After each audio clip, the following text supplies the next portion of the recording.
Hey, CWGT here. Today we're going to start looking at Smart Notebook and the toolbars. In the Tools panel, we have the Actions panel, we have the Add-ons, and we have the Tools panel.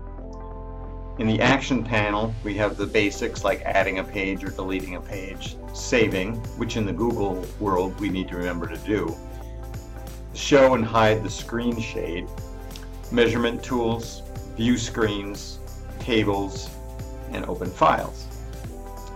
We also have Smart Response 2, which is formative assessments that's embedded within Smart Notebook. We have Smart Lab, which is gamification to have a little fun maybe on a Friday or closing class or for a break in the middle.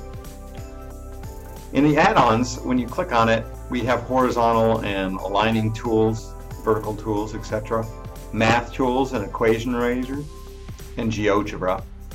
And also we have the new concept map tool. In the tools panel, depending on what you click on, you'll have an expansive tool options to the right.